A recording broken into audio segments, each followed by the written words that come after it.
yeah. It's popping off in here. There's 2 people, 3 people.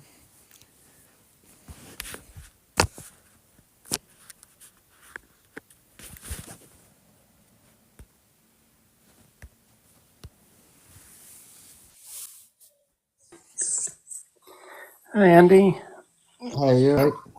Yeah, not too bad. Brr, I say shivering. Just put my heating on. Did you watch all that Joey thing? Yes, I did, yeah. Yeah. What did you think? Besides the kind of obvious, because it's a lot shorter than Pignorant, isn't it? From what I mean, I haven't watched any of it. I literally just opened the video to just kind of see the information and whatever. Yeah, I think it was 40 odd minutes, I think. Yeah, so a little Yeah. bit shorter. Yeah.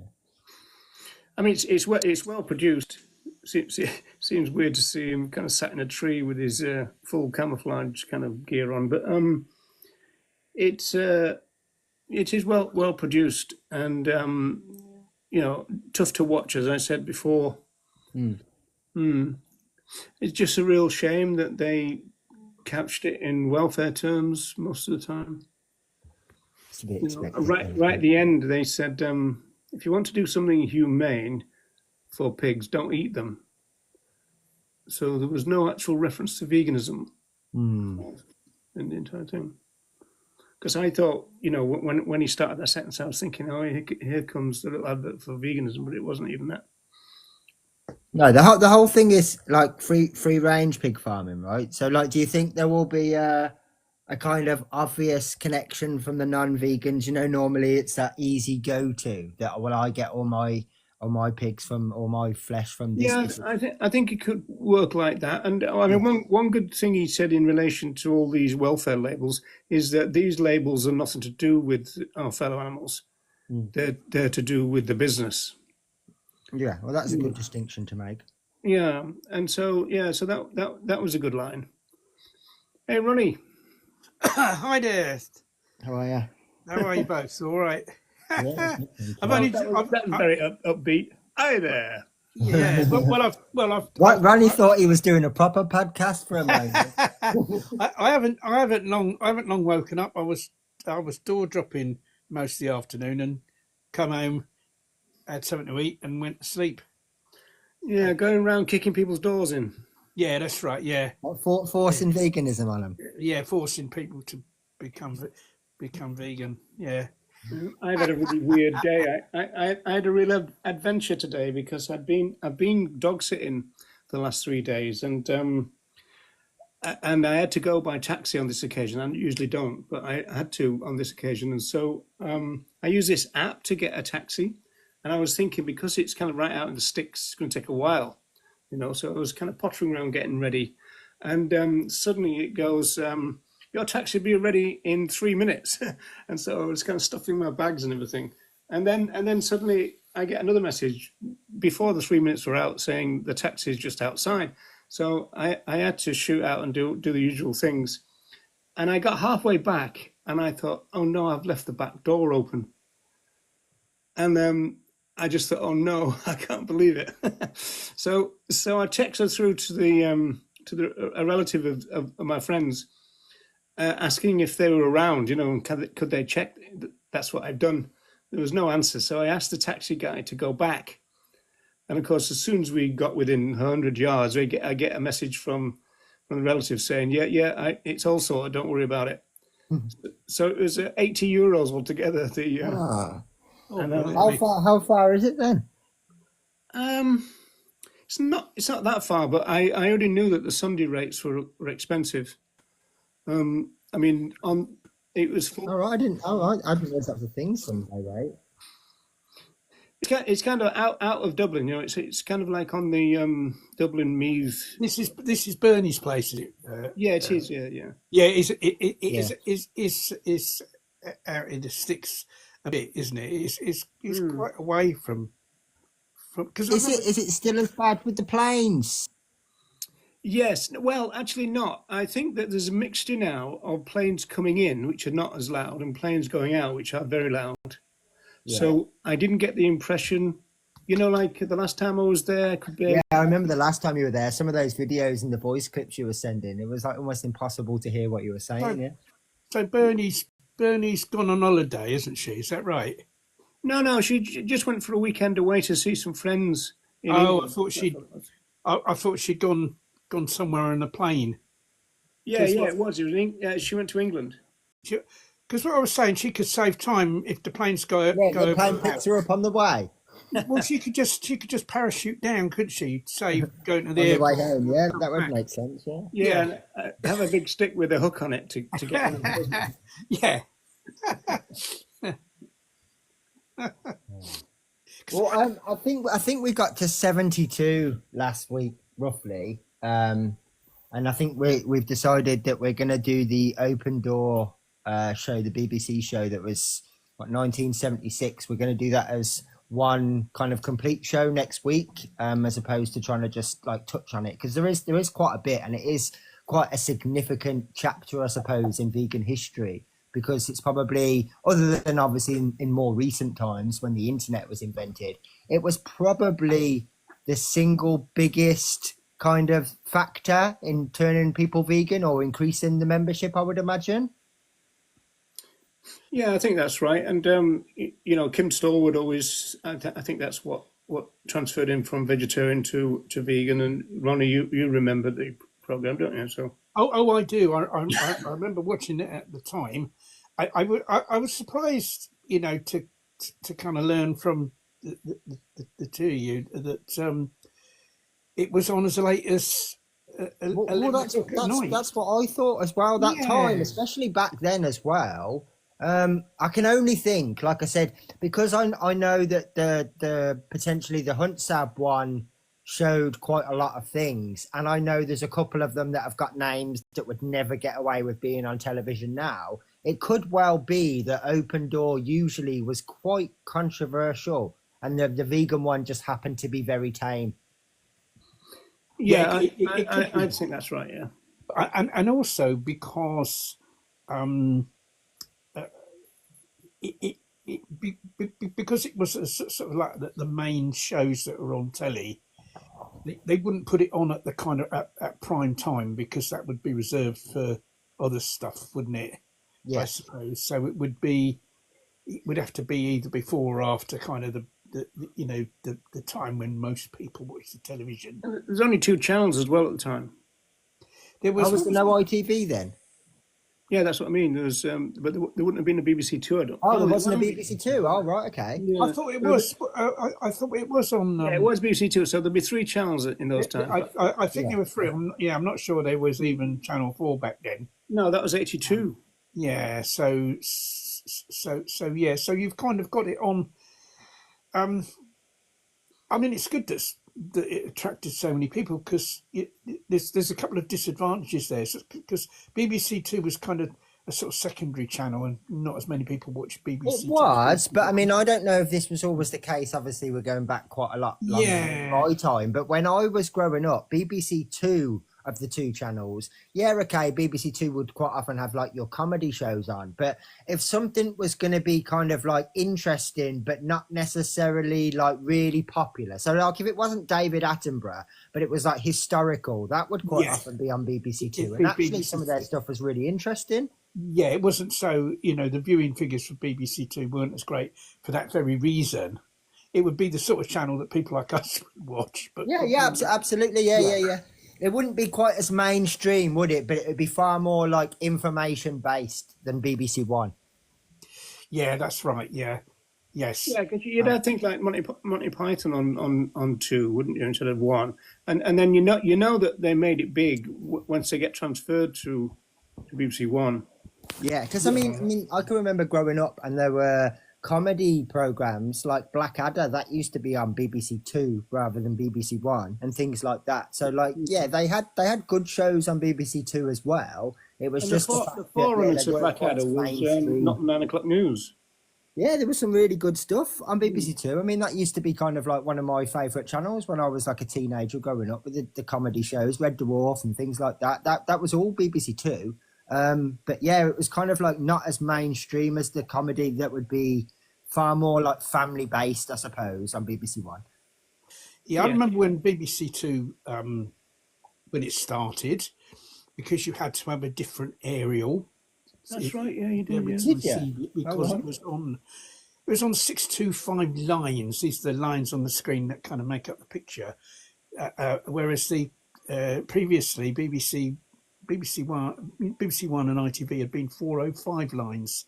That's very So, technical, Ronnie. Where did you yeah, get I all that just from? remember. Yeah, I The didn't know reason any I of that. Yeah, remember it, the reason I that. remember it was because I was so excited by it as a kid that there was this new channel coming along, and coming home from school, the first thing I did was glance up at the roof of the house to see if the new aerial had been installed, and then one day it had been, and I Did you was have like to have that really again for excited. Channel 4? No, no. I think what happened was like everything went over to 625 Ah, lines. okay, right. Yeah. Channel Four just was the same, And so, but did BBC you Two. read that about the lines, or did you count them, Ronnie? No, I remember it from the time. It was something I was so excited about that I remember it to this That's day. really From interesting. yeah, Did you have teletext back then? Was that a thing? That was a bit later, I think. I Yeah. think that I think that was later. Yeah, Like teletext. 80s, isn't it? Yeah, that was a big thing. I used to watch teletext a lot. I mean, So I teletext suppose then, now with looks all so this taken weird. into consideration, I mean, how many people do you think had tellies then in '76? Would it have been like standard every house by then or not?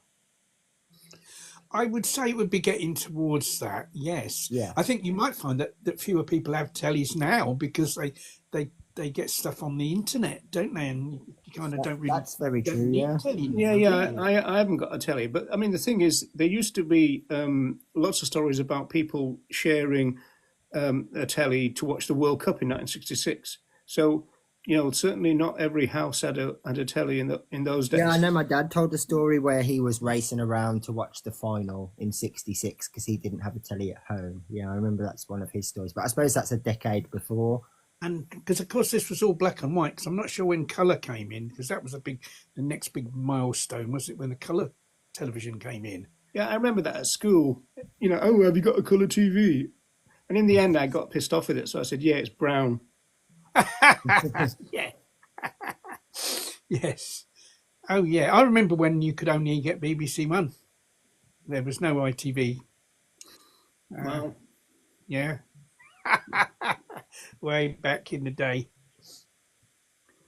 No, Yeah, well, one of the things that I was going to start off with is the definition has ever so slightly changed. In fact, there's a new front cover that kind of takes us from, I think it's 73 for about 3 years, where each kind of issue has a cause. yeah, And that's it's kind good. of like specific to each one. But yeah, it's just interesting to me that although the definition in terms of kind of animal use is supposedly, I suppose, a bit weaker. It's just interesting that the way it's worded. It's the object of the vegan society are to further knowledge of and hang on, the objects. Sorry, that's what it makes sense. The objects of the vegan society are to further knowledge of and interest in sound nutrition in the vegan method of agriculture and food production as a means of increasing the potential of the earth to the physical, moral, and economic advantage of mankind, so humanity. Which is really weird considering it's all about not being cruel to non-human animals. Yeah, there's a Yet lot that of is not cruelty talk mentioned now. anywhere at all in that definition. Do No you think? Do you cruelty think it was a anywhere. mistake to keep kind of swapping about with the? I guess it's all just fine tuning it because I mean actually I think it's this decade up until about 85 there's about 4 changes. They're only subtle, but there are changes. But that's Yeah, not really that's not the definition of No, veganism, is it? no. It's. I just think it's interesting that it's very human oriented, and it doesn't actually mention really about what happens to other animals. Yeah, I mean, if you look at today, you see them. If you kind of talked about the work of the vegan society, I mean, most of it's to do with food, and most of it's to do with getting the kite mark on food, and approving food products to have the vegan um, kite mark on. To say it's suitable for vegans.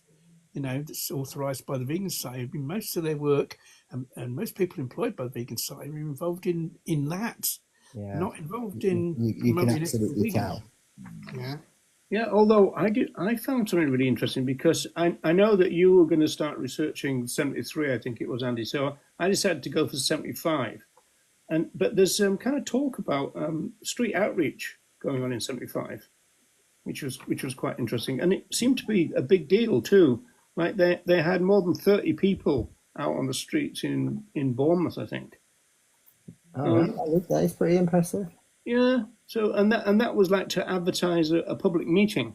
So they were giving leaflets away. But I mean, getting 30 people together in 75 was pretty. And it's kind of it's outreach because obviously if people went to the meeting, they would learn about veganism, wouldn't they? So Well, yeah, but they were saying that they were explaining it on the street as well. So it was very kind of early, kind of talking to the public on the street malarkey. that was great. I mean, it's a shame there wasn't loads more of that, but it's good to hear that was going on. Yeah, be careful though, because someone will hear that and say, "Hey, so we have tried vegan education for decades and it don't work." But I thought it was interesting. I mean, it either got too difficult for them or the feedback wasn't good. Because it's interesting that he only did like a selective amount of issues where it was like the cause, and this one for particular that I've got open at the moment is I'm meeting the world's needs, and they were all, each issue would be a completely different sort of like specific cause that they would tackle, and all the articles and all the things would be related to that. But it didn't go on for long, only a couple of years, and then it changed again. Yeah, I'm not quite sure that's a great idea myself. Well, I suppose it would have been very limiting, especially in terms of the things that the normal vegan issue talks about, where it does jump around from subject to subject. It would be very difficult to incorporate some of their regular features into that sort of stuff, and that. So yeah, I'd imagine that it's kind of finite in a way. But it's just interesting that they talk about so many different subjects. I mean, you'd think if it was just about non-human animals that there'd only be one cause, right? There'd only be one subject to talk about, but there isn't.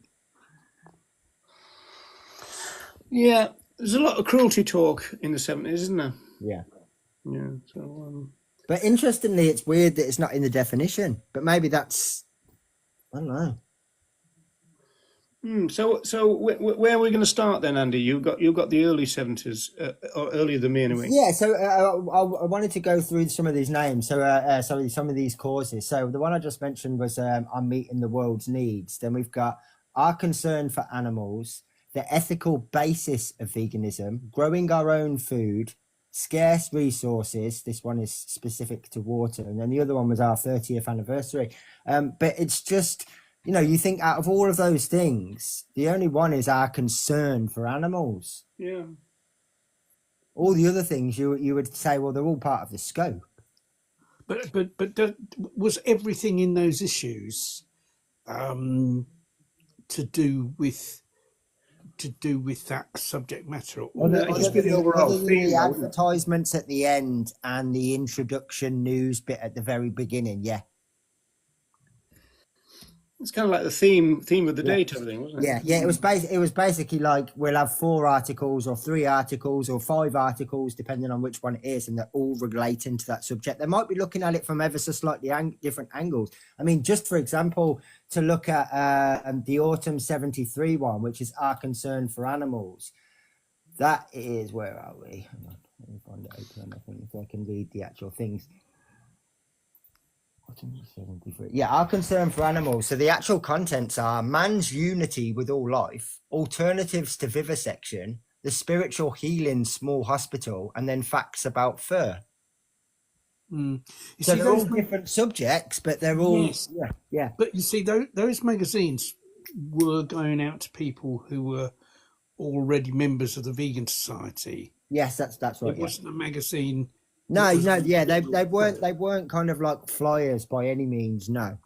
So those people, I suppose, the vast majority of people who received that magazine would already have been vegan. Yes. So you'd presume that they would already have been sort of au fait with the ethical basis of veganism, and so it was kind of just further, just extending the. Yeah, I time guess. to I go mean, and through. I make this point quite often now that we're Yeah. very lucky that, like, we have not just the internet, but we also have the people that have already done this research or kind of this exploration in the past to find this stuff out, or they've gone and recorded some of these things or learnt some of these things and made it easier for. Whereas I suppose the Vegan Society were learning all of this stuff in real time and then passing that knowledge and information and research onto their members. Yeah, because there was no internet or Facebook for them to just post it up and say, hey, do your own research. It wasn't really as simple as that. The only way, I suppose, for them to teach people about some of these subjects was to put them in here. Yeah. Yeah, to be fair, Roger, there's quite a few things that I could go through, but they're all sort of, the language is not great in any of them. No. Because I mean, even the one that's like the ethical basis of veganism, the 3 articles are the importance of an electrical approach, the power of kindness, and the meaning of love. Great. Yeah, so there's nothing that you like specifically. I'd be like, yeah, I want to read this article out. I thought it was interesting about the definition changes, and I thought it was interesting that each one had like a cause, but I don't actually want to read any of these specific things out because, yeah, the language is exceptionally flowery in a lot of them. There's not one about mercy then. There's not one about mercy, no. You're trying to spoil my day again. So yeah, and these go all the way up to, what's the last one, the anniversary one is that? That's autumn 74. So if you want to go from 75 onwards, that would be fine. All right, so we've done with the yeah. I mean, there was a couple of them that I like pointed out in terms of there's odd things in them, but there's so much that you wouldn't want to read that it's not worthwhile. I don't, other than the fact that I thought that it was interesting that they had the causes. I don't think that they made the most of each one. No, it's a shame that they didn't have those particular ideas, say 10 years before, when there was a few other people that were still writing for them. Yeah, interesting that I'm still back in at the Vegan Autumn 73 that you mentioned. The one with animal ethics kind of thing. Yeah, and there's an article by Kathleen Janaway, Alternatives to Vivisection, which is interesting because you don't necessarily expect that from the Vegan Society. No, focus on vivisection so much, but it is there. Right. Okay. Well, we'll jump through then to big jump in a way because I'm going to focus on autumn 75 and winter 75. As always with the editorials by Jack Sanderson, they're quite spiritual. Although I found another one which is much more like you'd expect from a vegan mag in a way, which is, but I'll come on to that. It's saying about how the membership is growing. This is autumn 75, and he said that there was a few hundred by the end of the 40s. And then it doubled by the 1950s, and then doubled in the 50s itself, and then rose again in the 60s. And apparently Kathleen Janaway is reporting that they're getting 1 member per day in 75. So I suppose that's not that bad, is it really, I suppose?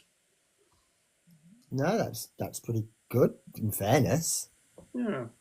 So, I mean, especially if that's like known about members per day as well. Yeah. I'd say back in those days that somebody who was vegan or considered themselves vegan would be much more likely to join the Vegan Society than they would today. Probably, yeah.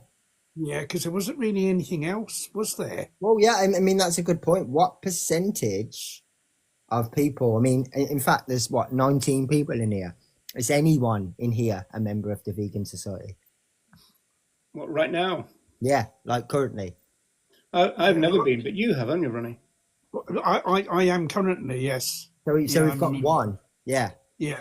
Whereas I would imagine pretty much everyone that was a vegan once upon a time was a member of the Vegan Society, and that slowly got worse and worse. Yeah, you were a life member, Ronnie? Not a life member, no. I think I'm an Oh, eco member. I don't get the magazine through the post. I just get it on. I can access it online, and that's a little bit cheaper. But well, you but can get it online from but not a issue, but I life member. It suppose. wouldn't be it wouldn't be worth me paying because I've not been a member. I was a member um, many years ago, and then my membership. Of course, I think I had to be a member when I was in jail, otherwise I couldn't get the vegan food. Yeah, of So I course. was a Yeah. member back then, and then I think I was, and then my membership lapsed, and it was just a few years ago. I may have been a member as much as possibly 10 years now, perhaps as much as that. But it's no point me being a life member because I wouldn't get value for money, would I, at my age, to sign up for life membership? No, no, I was just wondering whether you'd been a life member for a long No, time. no, I've only actually, I only rejoined maybe about perhaps 10 years ago. Um, and in a way, that was because one of the reasons was because you can, in Holland and Barrett, you can get, if you're a member of the Vegan Society, you can get a discount. And I didn't know that. I used to do a lot of shopping in Holland about. I don't so much now, and so I saved like loads of money by being a member of the Vegan Society. Um, so that was one motivation for it, really. Yeah, it's not bad. I mean, that's what the Irish one, Vegan Island did. They Yeah, contacted a load of shops and stuff, and if you presented your card, you get 10% off, that kind of thing. yeah. That's that. I think that. I mean, it still is that. You still do get that. It's just that I don't. I don't really go because they don't. They don't sell much food now in there. It's mostly supplements and stuff these days, so I don't go in there much. No, there's hardly any food in there these days. They No, did a few no. years ago. They kind of improved their food section, and they had two fridges and a freezer at one stage, and now they're back to the one fridge again. Yeah, There are certain brands you could only get in Holland and America. Like I yeah, think yeah, Vivo, absolutely. you could only get in Holland. You couldn't get it in the supermarket. They used to do this Um, delicious pate in Holland and Barrett that they stopped selling, and Oh yeah, the I have to mushroom go from one. the alternative stores now. Is that the mushroom one? Yeah, the mushroom pate. Yeah, yeah, Oh, yeah, that's that great. was That was nice. great. That But was it. Yeah. you can still get stuff in there like peanut butter, but you can't get chilled or frozen stuff. Certainly not in our local one. That's been the case for a few years now. Hmm. Yeah. Okay. Well, let's switch through to autumn '75, and this is still Jack Sanderson doing the editorial, and it's quite interesting this because he's doing what Donald Watson did. If I remember my time tunnel right, that Watson had that big shock when he went to his grandmum's farm and found them killing pigs and stuff. And so he said then that if he was going to assess kind of humanity, he would conclude could do better, right? And this is essentially what Sanderson is doing. A good few years later, and he goes, most men, most humans of all nations assume, with or without religious sanction, that they have dominion over the animal kingdom. So it's quite interesting because it's talking about dominion, it's talking about stewardship and everything. But he said if an impartial judge were to examine how humanity uses its stewardship today, would he be pleased at what he would find? So it's the same kind of setup that Watson had, and then he starts going through lots and lots of different types of animal use, which is quite interesting. It starts off with the whales and how they're being hunted to extinction, even in the mid 70s. And he says that, yeah, because he talks about a lot of negative things that we do to our fellow animals. He's particularly concerned about the use of the phrase sport, to describe fishing or hunting and that kind of stuff. Saying, the kind of things that we would all say is, well, if you think about a sport, he says here, you tend to think about two equal teams, with like a referee or an umpire. Because he says to see that most of the rules are obeyed, which I thought was quite interesting. Most of the rules are obeyed. But Yeah, so he's basically saying what we used to say as SABs, the kind of idea of calling hunting a sport when you've got 50 hounds and 60 riders against one fox, and calling that a sport. So he's not interested in all that. He talks about elephants and ivory, but then he says that there are some things which are much more kind of what do you call it, on the credit side, and these are a bit weird from our point of view now. Saying like our fellow animals being preserved in game reserves. Well, that's okay, but also safari parks. I'm not sure about that. Bird sanctuary. And then he says there's also a measure of symbiosis between humanity and horses, which again is a bit weird, isn't it? From our point of view. That's kind of like along the lines of what Brothy would say as well. Like that's why she didn't call herself or class herself as a vegan, because she considered herself to have this relationship with her horse that allowed her to ride them. Who said that? I found all that a bit weird as well. Like she genuinely felt like she had consent. Yeah, who said that, Andy? Would you, Brothy? Oh, okay. Yeah, it's a very common thing. A lot of people who like horses, they always claim that they've got this incredibly strong symbiotic friendship and everything, because they used to defend. I remember a forum where they were defending the idea of riding horses. Even Gary Francione defended it, which we should be surprised about. And because they need exercise and all this kind of stuff. And I said, okay, well, why don't you take them down? Find a isolated beach and take them down there. And they were going, oh no, well, they'd run away. I said, well, hang on, what happened to your friendship and your symbiosis? What happened to that symbiosis? I know. That's a bit telling. I know animal sanctuaries that have got horses, and they don't ride the horses. No. So how do their horses? Yeah, they need to exercise, absolutely, but they don't need to be ridden. I mean, it's very similar to like a dog needs exercise, but they don't need for you to put a small child on their back in order to make sure that happens. Yeah, a little diddy baby. I mean, I've seen a couple of TikTok things where somebody's like cycling down a country road as a horse is running with them, also somebody else skating. With the those kind of the kind of proper kind of fast skates. The ones with the 3 wheels in a row rather than the 4. Do you know what I mean? Yeah, absolutely. A friend of mine runs like a sanctuary that's mainly horse based. They've got various other animals, but predominantly horse based, and quite a few of those are ex-racing horses. And obviously they need not only the exercise side of things, but they also need the stimulation. But they make all sorts of like brain training games for them. So they'll take them into one of the fields that's got longer grass, for example, and they'll hide treats in various places throughout and that kind of stuff. And it's like, that's the mental stimulation. They don't need someone on their back.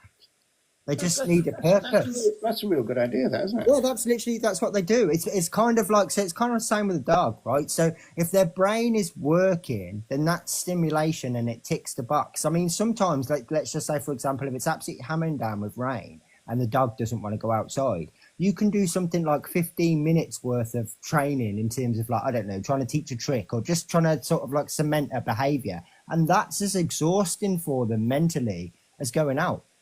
And it's the same with a horse. So as long as you're ticking those boxes and you're stimulating them, they don't need someone on their back. They don't need any bridle. They don't need a saddle. They don't need anything. Yeah. But it's just you've got to put that effort in, and people don't want to do that. They want to get something out of it in return, you see. See, if you go and dump a load of treats in a field and let the horses crack on, it's only the horses that are benefiting from that. See, there's a deeper consideration as well, isn't it? It's what is the overall effects of people wanting to ride horses, in terms of, the impact on, on horses in general. And the fact that obviously leads to the oppression of horses, doesn't it?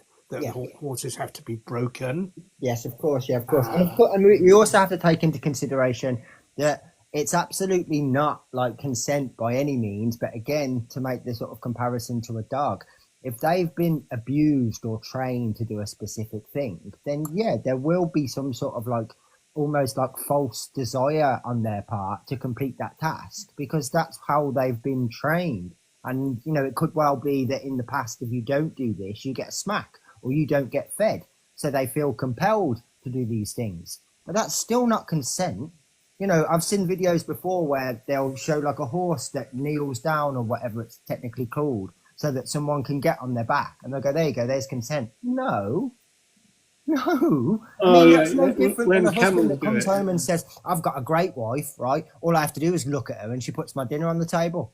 Yeah, it's not done, you know, there's definitely some coercion there, right? But yeah, that's how it's advertised, like, oh, the horses will kneel down and let Yeah, me well, I'm get glad you on didn't top of say that them. the wife bit kneels down so you can climb on her back. Exactly. It's like this is not consent, right? This is just learned behavior that if I do not do this, there's going to be consequences. It's interesting, isn't it?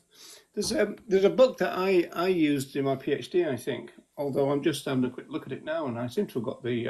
I thought it was 1973. Apparently, it was 1983. Same year as the case by Tom Reagan, and he was talking about so-called pets or animal companions because this is what Sanderson goes on to, and he's saying that our attitude to so-called pets kind of narrowed the gap between humans and our fellow animals to the extent that it kind of altered our, moral perception of our fellow animals, and, Yeah. and, and we were saying that by the time we get to the 16th and 17th century, then obviously dogs and cats have established themselves as so-called pets. But also, they're saying monkeys, tortoises, otters, rabbits, squirrels, and songbirds, canaries, nightingales, goldfinches, larks, linnets, parrots, magpies, and jackdaws. They were all given what he ended up calling being called a privileged species. Because they started to be given names, Mm. and that meant that you didn't eat them then. And so I suppose we've still got that divide now, right? Is the fact that we know that when people see our fellow animals as individuals and they name them, they've got a completely different moral view of them than so-called livestock. Yeah, Who, absolutely. Yeah, and I mean, all that's really happened is some of the species have switched around, but it's more or less exactly the same now, isn't it? And it yeah, just and changes also, depending on where you go in the world. And yeah, one that's right. I was particular going to say that species here. culturally it changes. That's right. Yeah.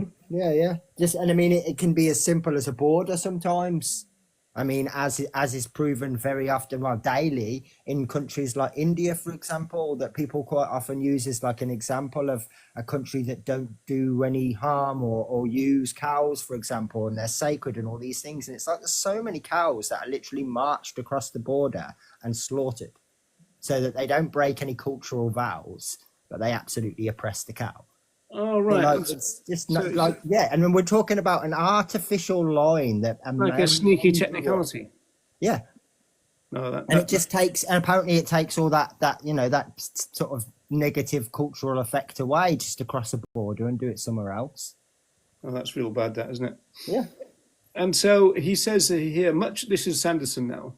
Much love and care is also lavished by millions of human beings on certain animals that are set aside as pets.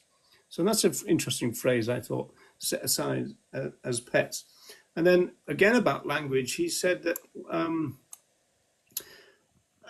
you talk about this assessor, if he turns his attention to farming, he would find that the ecological patterns of insect life, the life of the soil, you don't get many editorials in The Vegan which don't mention something to do with the soil, are being wrecked by the use of poison sprays and wrong methods of cultivation. Now, it's interesting because even on modern day forums, I'm still getting this allegation that vegans don't care about pesticides and the use of sprays and all that kind of stuff, as though there's a big divide between kind of calling flesh consumers something and completely ignoring the impact of harvesting plants, for example. But I mean, the vegans have been talking about it forever. including here, you know. Yeah, like literally forever. I mean, even going back to what we was talking about at the start of the show, the one from '74, which is all about like growing our own food. That's not literally just talking about food growth. It's literally talking. There's an article more or less focused on crop deaths. So like these are subjects that have been talked about for decades, understood for decades, Yeah, and like yeah, we but we still get the have to kind of allegation that tackle we them with ignore it, people don't like we? we've never thought about it before. Yeah, we always get the allegation that we ignore them. Yeah. They won't pay attention to this particular one, and it's like, yeah, it's almost like I wish you'd listen to the answer. That's the problem. It's not that we ignore the question; it's that you ignore the answer. Now, this is an interesting line from 75 because, well, first of all, he talks about domesticated food animals, which obviously is not the kind of language we'd use now, which used to roam the fields and pens are gradually being moved into prisons where they may never see the green fields or even some light of the day. So he's obviously talking about the growth Of factory still farming. of factory farming. Yeah. Well, this again, and I'd say that's 75. Yeah, this is autumn 75. Right. Yeah. So that really pushes home the point that we've made a few times that the foundation of the vegan society, they were looking at what people sometimes propose as would be a solution to the problem now, i.e., free range, smaller, organic, locally ran farms. That's precisely what the vegan society had around them when they. Yeah, that's what they were opposed to originally, Yeah, wasn't it? literally, that was exactly it. So we're talking now. We've got as far as 75 before they're talking about. Look, these things are starting to pop up all over the place. Whereas now, how often do vegans only talk about factory farms? Yeah, it's interesting that. It's really interesting, isn't it? Hmm. Then he turns his attention then again to quite a long section about vivisection, and perhaps his greatest ire, this is the assessor again, would be reserved for millions of experiments which are carried out in laboratories all over the world in the name of medicine. And then he goes through, you know, all the kind of things that that goes on. And then here's an interesting one about language. If I can find it, I made a note. I'm just trying to find, you know, like when you make a note, you can't find where it That's is. what I always do as well. Sometimes Yeah. I'm better off not making notes and just kind of like winging it. It says collectively there can only be one verdict on man's stewardship. I mean, I dislike the word stewardship. I mean, it's obviously biblical, but I said in my PhD that stewardship sounds a lot like animal welfareism. Well, it still involves an element of control. Instead That's of it, yeah. leaving the animals alone, not interfering with them, you know, letting them be. Letting the animals be isn't stewardship, is it? Yeah, it's like being a shepherd, isn't it? Yeah, stewardship it implies interference, doesn't it? And that's Or exactly superintendence, you know, that kind of rider word. yeah. Just let them get on with it. I mean, that doesn't mean that you don't take action. You find an animal that's injured, then you would treat them. You would you'd help them. Yeah, I mean, I always think about it like just say for example, you go to I don't know, like a concert, an event, a football match, and you've got a steward. Yeah, okay. In some instances or many instances, they're there to kind of protect people and stuff, but they also spoil the fun. So like they do interfere, they do affect how people behave, they do affect the freedoms that people have, and so yeah, that's control. It's all for your own good, Apparently. which is exactly the same thing. But But it's have also, a about.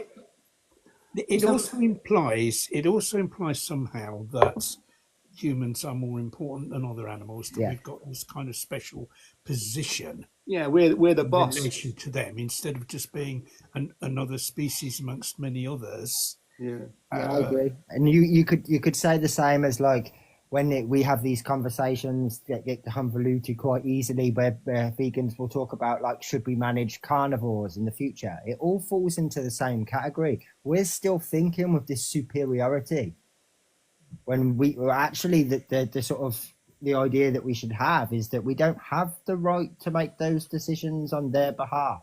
Not in Yeah, that way. it's a fascinating thing that because not only do they think that we've got the right to do that kind of superintendence, there's an assumption that we would be good at it, and Yeah, there's no no, I mean, evidence whatsoever, I've is said there? this before. What does history tell us about how well we understand this planet, or how well that we connect with Mother Nature? And it also shows that in this very, very odd occasions that we do understand things, we still fuck it up anyway. So yeah, we don't have a very good record. It's We've got appalling, in fact. we've got a terrible record. Yeah, yeah. One of the things. Have you finished with that one? I don't want you to. No, I got one little sentence to read you. You continue.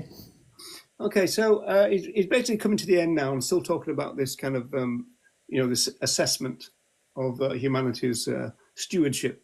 And he said that they would assume that the verdict would be guilty of massive cruelty. There's quite a lot of cruelty talk here.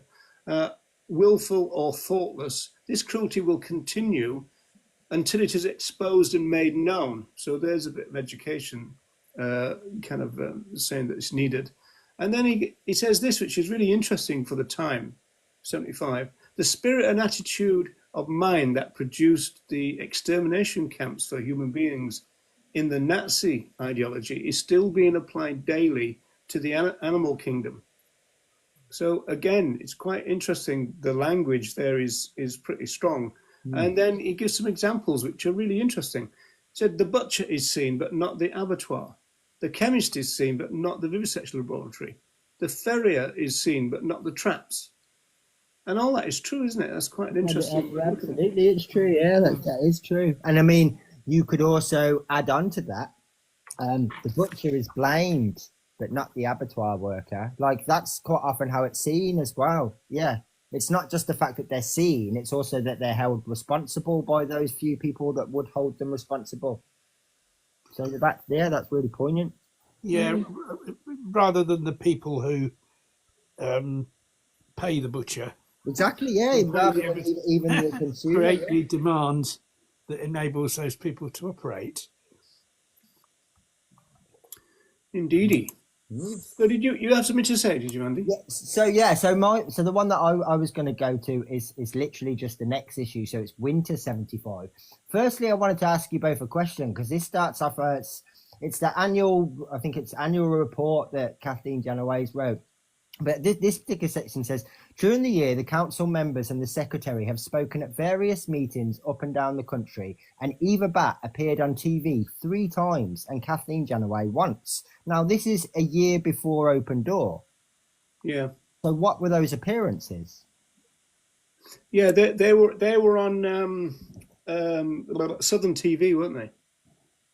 It was a regional TV thing because it makes a lot of that about that. Like it goes to show how slow things are because they repeat things. Eva Batt did 2 television things and all this kind of stuff. And they'll say it in the next issue as well. It was Southern TV that they were talking about. Right. Well, and then the next bit after that is opportunities to spread knowledge of the vegan way of life at functions organised by other groups have increased greatly during the year. Most worthy of mention have been the lectures given by Serena Coles at the University of Maine during the IVU Congress there. Ripples of appreciation of her vitality, sincerity, and long devotion to the compassionate way of life are still reaching these shores. Similarly, Jack Sanderson lectured most effectively in Denmark at the summer gatherings, and Martin's Institute, an organisation very open to the vegan ideas. So not only have we got people that were going up and down the UK and doing this, we've also got the fact that they were talking in other countries about these subjects as well. I mean, I just think that considering how often these people are completely disregarded, they did so much work that goes completely unnoticed and untalked about. Yeah. I mean, it is interesting the fact that I've found that in these 70s things that there's a lot of stuff going on. I mean, there seems to be less now of Eva Batt writing to companies and stuff, and it's more like what we would call outreach now. Yes, it does definitely seem that way. Yeah. I mean, which issue was the Serena Coles thing that you pasted earlier? Is that the autumn? I'm right on that. That's back to August 75. Right. And this is at that Congress that you talked about just now, Yeah. the University of Maine in North America. Oops, I just That, well, that's what I was going to ask, whether it was from that speech, right? Okay, because I quite like that. yeah, that's right. Yeah, and so I've just gone and clicked off it like a twit. Hang on. Here we go. It goes. I just thought the language was really interesting. Again, it said. I'll just read out a couple of lines. A vegan, truly humane world. It's interesting the fact that they use the word humane a lot, which again we would probably more like associate with Well, I welfare. suppose if they're using the word humane as intended by definition, it works because it would be compassion and benevolence. But the problem is that word has been so tainted that now it's almost like, ooh, yeah, humane. Yeah, But but it's only they because did use the it. word's been soiled. It's not the actual genuine definition of humane that's wrong. No, no, I agree with that. And of course, they did talk about a humane world in relation to humans as well. Yeah, absolutely. Yeah, and Because I think that I think that quite often about the word humane. It's like we kind of like, ooh, it's an, we don't want to talk about that. But at the same time, it's just people's misconception of the words that's the problem. It's not the It's actual definition of it that's wrong. There's nothing wrong with the actual it's definition of used properly. it's how it's used as an adjective. It's the noun that it's put with, such as humane Yes, slaughter. yes, yeah, You know, humane animal farming. Um, yeah. Humane violence. Yeah, yeah, exactly. That it's put. It's used together with another word that's so as it just to make that thing that's bad slightly less bad, I suppose. yeah. I But yeah, like your idea of humane violence. You could sell that to the RSPCA, Andy. you probably could. Yeah, Humane, slap a humane, sticker on a there. humane killer. A But humane. what I thought was really key about that Serena Coles thing, though, was the fact that she mentioned like mental health as well, and how kind of like we talk about this dystopia, and that was like that's a proper real mention of it. Yeah, Yeah, it's but not just they all about what did we that, though, eat didn't that they? I mean, affects our health and all those kind of things. It really is about what we take into our brains as well. yeah, Sanderson talked about that a lot, and Cross did, and Yeah, Eva Batt did, yeah. and I think Watson did as well, Yeah, actually. I mean, that particular sentence, in such a world, man will be free from the violence, the exploitation, and the self-deception that is so destructive of mental health in our present world. I mean, not only is that so relevant to 2024, but that's almost identical to Cross's, being free from the ballast that holds us down. So yeah, it's very similar themed, but it also shows that the world's progressively not changed so much that that's probably more relevant now than then. Yeah, well, this line from that talk, the one that I posted earlier on, is a vegan, truly humane world will have no animal slaves and prisoners, no slaughterhouses, no unspeakable crimes perpetuated against defenseless creatures behind closed doors. And then they switch to the scope part. They go, the vegan system of agriculture will produce enough food and other necessities for its enlightened people with comparatively little land. So, I mean, like that one sentence is talking about loads and loads of vegan things going on there. The idea of starvation, because they did talk about food security and that kind of stuff. So there's loads and loads of that. And then that thing about it will leave wide acreage left for free living beings, where our fellow animals will roam free. So Yeah, it's interesting that they knew about the kind of sort of efficiency side of things as well, that we could feed everybody on, such a sort of significantly less portion of land and resources and all those things. And yet we're still having those arguments now. There are literally studies that say this, and we still are having these conversations every single day with people that think it's physically impossible.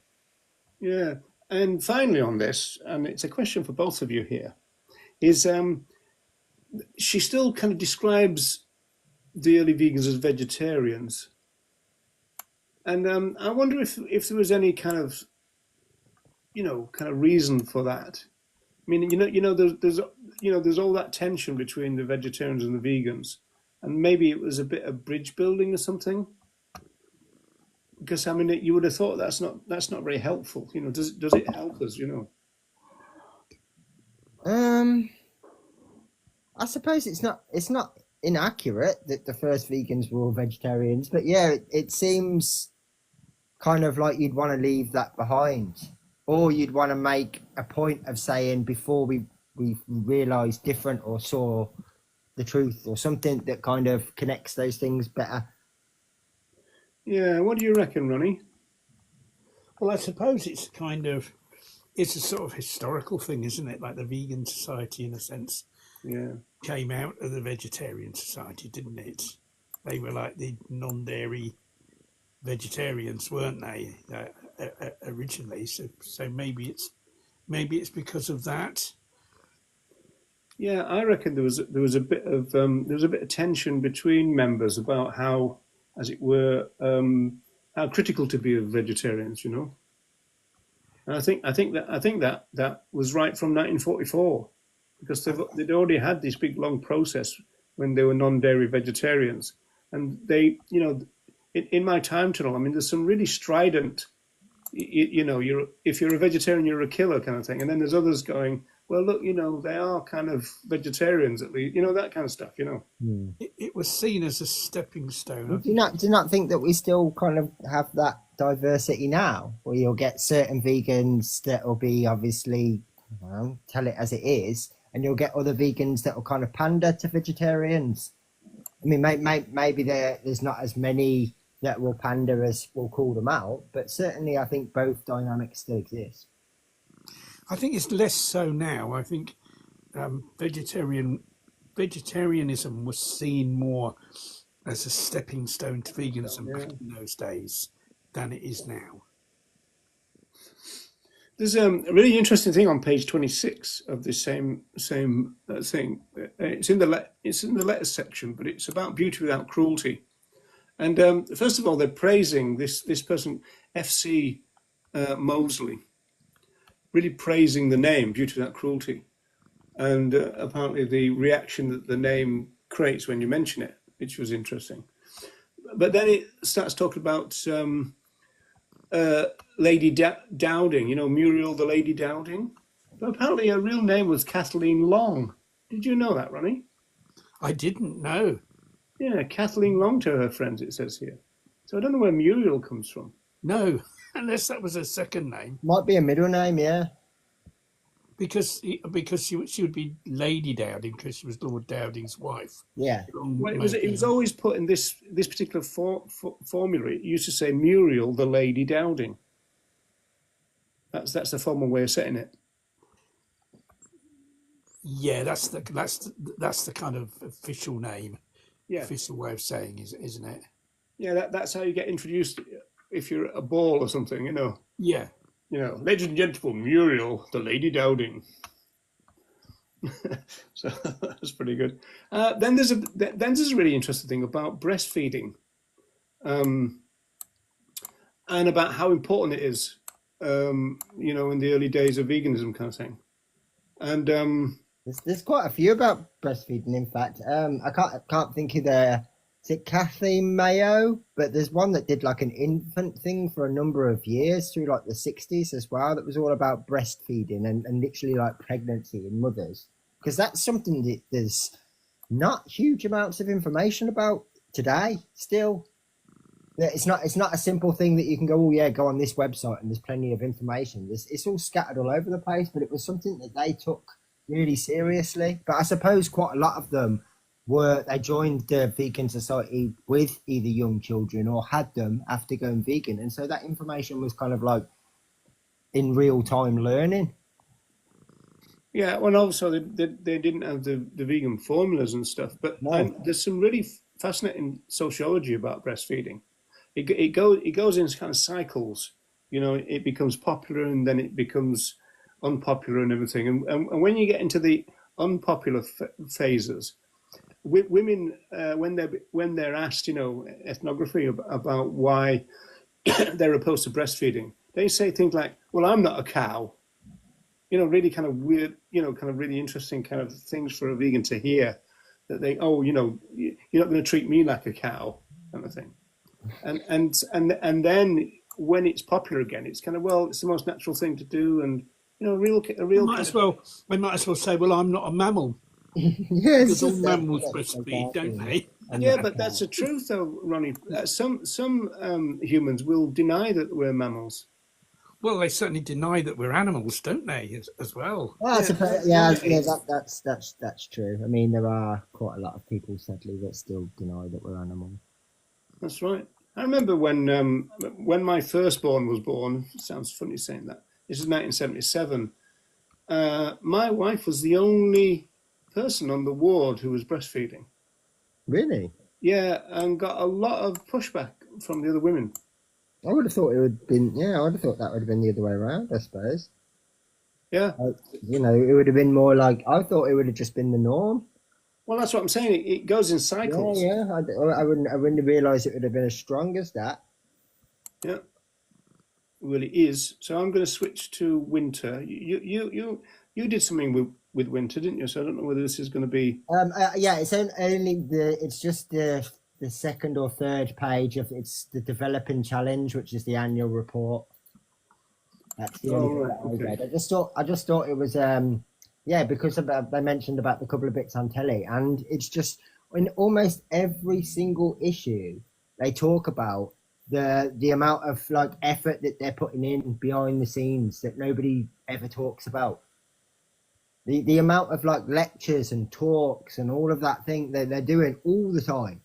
Yeah, well, they're Not to doing like mention tours, running weren't they? I mean, there's I think it was in the 73 one that I was reading that they were basically saying they'd had a reshuffle of the staff because it had gotten too much for the three people that were doing it, and they basically upped it to five. So it's just showing you that even just the magazine essentially is effort and time and energy. Not to mention all the other things they're doing. Not to mention raising kids and families and working, and yeah, it's just it's kind of, I don't know. It's sad, I suppose, that all of this has almost been ignored and forgotten about for the most part, and yet it really was tireless work. And would you By say 73, Andy? That are you saying they had three paid staff then, or was it still no, I mainly? don't think any of them were paid staff. No.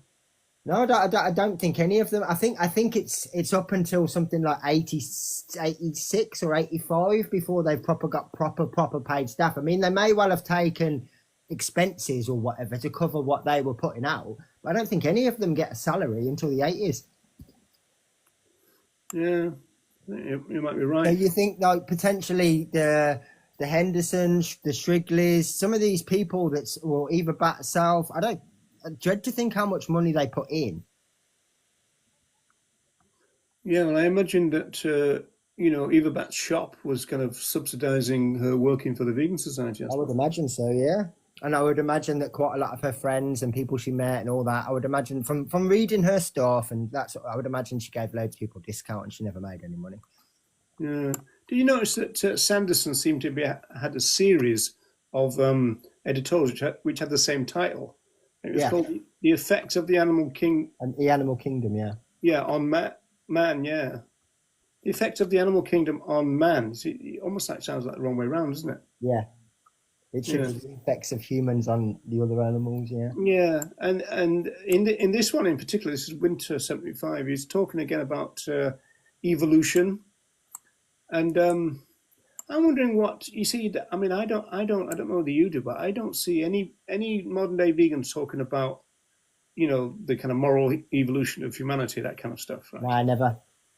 And when we talk about, I mean, when we've referenced it in the past, especially when we talked about like Cross and the things that he said and that sort of stuff, people just play it down as kind of like, well, it's just something you'd get. It's just like a side effect, a side bonus, a natural thing. They don't think about it in anything like those terms. Yeah, but I'm thinking more kind of tactically. I mean, do you think it would be a difficult thing to talk about? For example, you can imagine now in the social media age. Oh, what are you saying then? That we're savages and you are kind of like way above us, and like you can imagine how they would use it against us, wouldn't you? Possibly, but at the same time, I mean, just go with this for a second. The vast majority of, say, Christians, for example, that actually understand Christianity and kind of have proper faith, they are waiting for the second coming, which will be when the world finally knows peace, right? Well, isn't that what we want? Okay, all right. Like theirs is based on Jesus coming back and solving things, and ours is based on a genuine solution. However, the conclusion is the same. So the idea of us having this utopian, peaceful world isn't absurd to them because it's what they already strive for. They just have a different reason for doing so. Well, Well, yeah, I it's don't interesting. necessarily think that everybody would be against it. Yeah. I mean, it's the Right. same with most of these religions, right? A lot, I mean, in fact, quite a lot of the religions offer a better promise in death than life quite often. And so, well, that promise of like eternal peace and harmony is what we could achieve on Earth with a vegan world. Yeah. Okay. Well, I've got just a couple of things to mention because we've gone all we're 7 minutes Just past. just very quickly, at the very start of that one, Winter 74. Oh, it's 74 I've got open. Is that the Bland family? It's an advert for Natex Savory Spread, and the guy just looks like Mr. Bland. No, that's I haven't got that one. What's that one? Winter. Yeah, it's Winter 1974, and it's literally on the very first page. Like as you open the front cover, it's on the other side of it. 19. I've got to see this. Winter. Oh, the winter one. Yeah. See, Jack Sanderson was there a long time, wasn't he, doing these Yeah, editors? another one. We're talking like some of these people there for like 20, 30 years. It's a long time to dedicate to something. Yeah. I can show it you actually. Hang on. No, I don't. I don't think that's him. Is it not them? Oh, okay. I'll still show it you I anyway. used to eat that Natex back in the day. What else would you do with it, Ronnie? Well, yeah. I put it on my hair, which is why it all fell out. I think. Rub it on your chest when you get cold. Yeah, so the hair on my chest fell out as well. No, I think it was like a kind of a yeast extract type thing. Natex.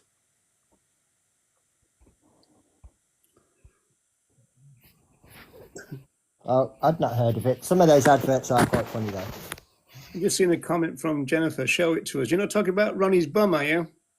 I didn't put Natex on my bum. Maybe I should have done. Yeah, I'm sure it would have improved it. Made it smell better, probably. There was a lot of stuff round in those days, though, that And square. you don't get now. There are some products that have survived all this. There's some stuff you can get, I think, only in Holland and Barrett called nut luncheon meat. Oh yeah, Yes. I've seen that. And that before. used to be called Never had it. Nuttaline, and that was That's amazing, available. That was available way back.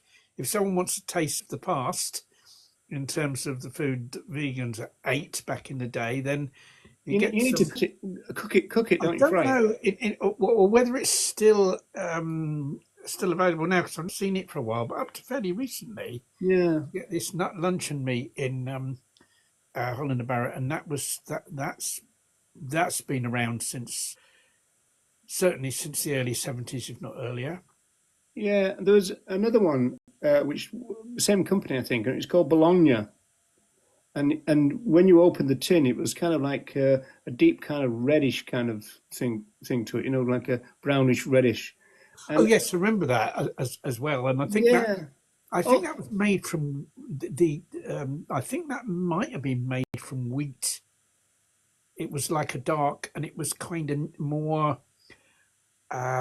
It was a drier texture than the yeah, Nuttaline. that's right. In fact, I think they used to put a bit of oil in the tin. But the weird thing about it is that all the Sabs of my day, that they used to hate it, and I used to love the stuff. I I would used to like it. eat it I from the really tin. liked it. Yeah. I really like that stuff. Yeah, And because and the Nuttaline. it's kind of flaky, wasn't it? Yeah, it used to be more crumbly, Yeah, that's right. Yeah, a bit crumbly. Yeah. only the crumbliest, flakiest. I know, but most stuff that was available back in the day isn't around now. And so this is where we get to the outreach now. So I'm up to Winter 75, page 4. Veganism the vital way of life. A public meeting on this subject has been advertised by posters in the press and by vegans talking with members of the public during Saturday morning in Bournemouth Square and Boscombe Main Shopping Street. So they seem to do this outreach all day, because by the time they get round to 6:15 in the evening, 35 of these people then went to have tea and a cookery demonstration and then a lecture by Jack Sanderson. So it sounds like it was a full day of outreach. Yeah, I wonder if I wonder what distance those people travelled at. I mean, there were a lot of vegans kind of in the south, wasn't there? There was like a lot in Surrey. A lot of those. Yeah, people, I was gonna say, Ronnie, from what I've noticed, there's about 5 or 6 of the main players that seem to be in Surrey. So obviously that makes things much easier for them to coordinate and organise. So whether Especially they if all they were went, using the Janaways as kind of like some sort of headquarters as well. yes, and whether they all went down to Bournemouth for the day to do this. Yeah, I'm not Right. sure how big that house in Leatherhead was, but the way that Yeah. it's talked about often, it must have been a fair size. I think I think that it may have been Kathleen Janaway's where I went to the garden party, and there was another time when I gave a talk about the Hunt Saboteurs, and I think that might have been at Kathleen Janaway's house, and I think it was quite big, and I think Yeah, because they talk about it a couple of times as like hosting some of their AGMs, and they talk Yeah. about it being open for people to stay at if they need to, and that kind of stuff. It's been mentioned a few times in like various different ways. But yeah, I know Serena Coles is definitely in Surrey as well, and there's someone else that's there. Arthur Ling's there as well. There's about 3 or 4 of them that are all in Surrey. Freya Ellis is the other one before he moves to Australia.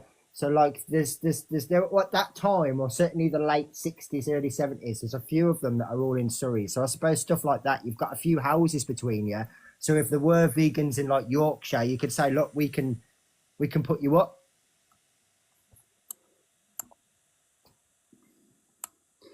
Yeah, so that's where, in this report, this is where they talk about Eva Batt being on Southern TV twice as well. And I think What Southern would that have been like a regional. literally the south of England based regional TV station? Yeah, it would have been the one that covered Surrey, certainly.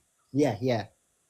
Well, what it used to do is, if say it was ITV, you'd get full ITV programs, and then you'd end up with a time when you'd have an hour of regional stuff. And Oh, all okay. split off That's into. what I was going to ask. What channel would that actually be on then? Okay, so it would literally still be like ITV, but it would just fill in a gap. Well, It's it's they like still do you it. used to have a main news bulletin, and then you'd go to a regional one, right? They still do it today. Still do Oh, it. so you're talking about like the ITV news and then Central News, for example? Yeah. Oh, That's right, it. okay. Yeah. Oh yeah, that's interesting, right? I saw that on page 8, although I can't find it now, but it said something really interesting, because it was almost like a precursor to Kathleen Janaway talking a bit later in the 90s about they were very critical of Western materialism, as they called it, saying that this is doing no good to us, and again, kind of physically and mentally, Yeah. which I thought was pretty interesting. Yeah, a little bit further on in that bit that I read out earlier, which is part of this annual report, there's a couple of really good lines from Janaway, actually. There is a rapid growing realization that we live in critical times. People are becoming aware of the need for fundamental change, and thus the chief obstacle to veganism, unthinking addiction to age-old habits, is dwindling. If only. Yes, I know. Little bit optimistic, Kathleen, I'm afraid. Oh yeah, I see that. Yeah, it's, I mean, they were optimistic, weren't they? You've got to admit. If only it was, yeah. And then here's a bit that you like, Ronnie. It says that What the was it about bombs? needs, quote, a fully alive, committed, and well-informed membership. So you'd certainly agree with that, wouldn't you? Well, I'd certainly yes. I mean, you want your membership to be alive. It's no point having a load of members that are deceased. Well, let's say they're fully alive. So I don't think they're really Fully alive, yeah, not kind of half dead. Yeah. kind of Oh, yes, and I mean, I think you'd want all of your members to be advocates for veganism. You know, to be actively promoting. yeah, and fully alive as well. Yeah, A big bunch of half dead vegans wouldn't be good. I wish I was fully alive at my age. Well, you're still alive anyway. I'm still alive. Yeah, it's just kind of clinging on, you know. But yes, you do. You know, you want your membership not just be passive. You know, you want your membership to kind of be active in promoting veganism as well. And I think probably back in the day, more vegans were active in promoting veganism than they are these days, in terms of percentage. Probably. Here they're talking about how. So I don't know what the overlap here, but apparently Kathleen Janaway speaks on TV once. And That's what I was wondering about, because TV obviously times. this is before Open Door, so Yeah, this is all before Open Door. That's right. yeah. But I see what you mean now. The next paragraph after that is almost word for word what she says in the 90s in that speech. Yeah. Now on the vegans today rest the responsibility of bringing it forth to play a vital role in the regeneration of man and in the salvation of the whole earth. It is man's predatory habits that are destroying not only the animals that he breeds so wantonly, but also his fellow man and the earth itself. Yeah, it's almost kind of like just a readjustment of that sentence, isn't it? Yeah. They're talking about a mock funeral, so that's like a street theatre thing. But to finish off that thing about... Just on this note, obviously we changed the word men to humans, but throughout the ages, wise humans of all many cultures have exploited the virtue of mercy and compassion. Good word for you there, Roger. Now is the time to live according to those virtues, to the limits of our capacity in our dealings with all others, well, all humans, all animals, and all life. Right. Well, I've heard that M word twice now, so it's 3 strikes and I'm gone. When did kind of the idea of no longer calling us mankind or whatever, when did that sort of like really start to change to humans or humanity or people? I think it might have been the 80s. Because I remember when I was an undergrad, you know, it became that you would say humanity and stuff. And that's when things like, you know, Miss and Ms. And things like Mrs. was kind of going out the door at the time.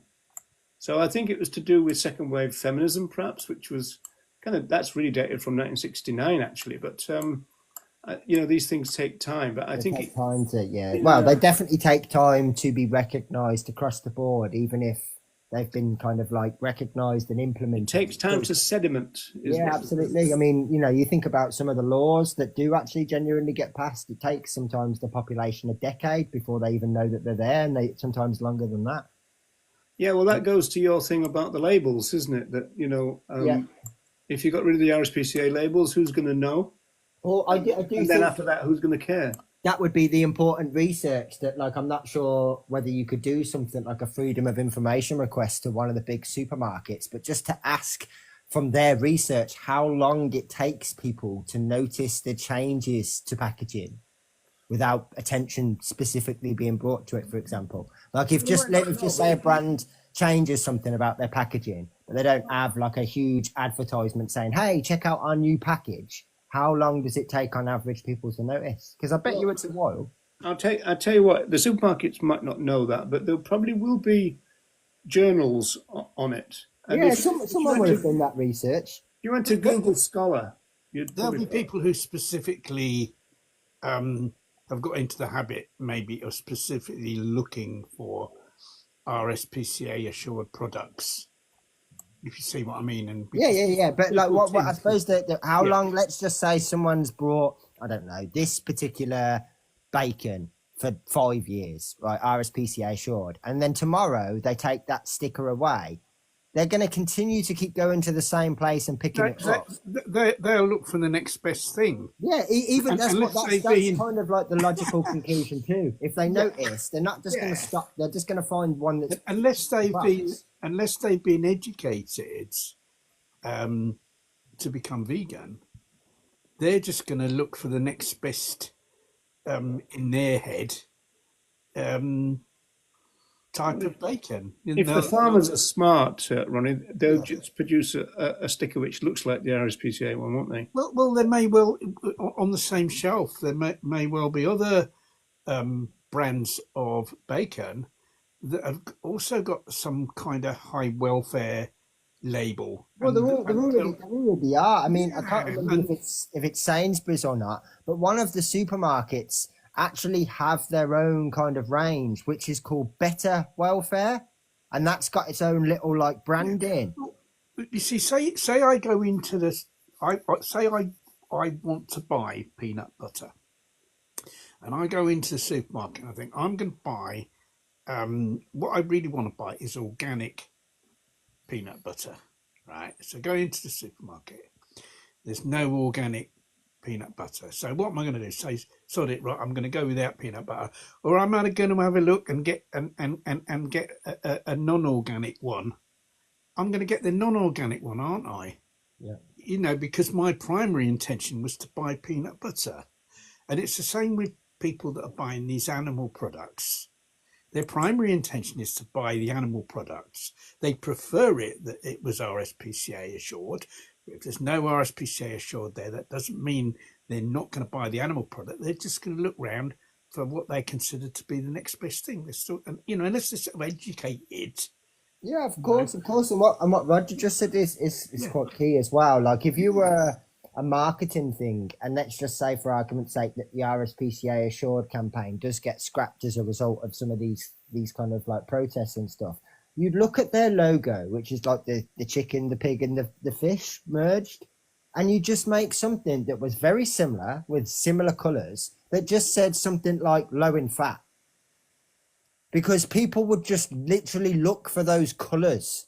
They're not reading the words. They just look for something that looks like that. Yeah, it'd be very simple to just replicate very easily and tick that box without really changing too much. It could literally just be marketed literally as like low in fat or high in protein or any of these random things that don't talk about welfare in any way, shape or form, but matches the colours of what they're looking for. Because people are lazy and they're creatures of habit. They certainly are. I just had a thought. How do you think this would work?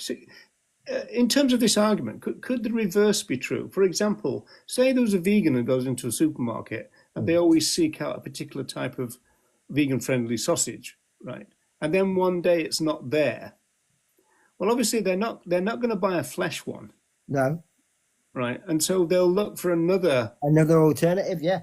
I mean, and also on the same note, we know from just the anecdotal research that you can do on Facebook groups and stuff like that, that often there'll be a company like Fry's, the chocolate brand, whatever, for example, that will change an ingredient in one of their products. And it will take vegans 6 months, 12 months to notice. And they'll go, oh, I've still been buying them. Yeah, because you're a creature of habit that knew they were vegan once, so therefore assumed they'll always be vegan. You don't look at the packaging every single time once you've brought them. And so it'd be exactly the same principle, but reversed. Yeah, I think that's interesting. You know, I think that there's a generational difference there, because Ronnie and I's generation, we would like really carefully look at the ingredients labels, right?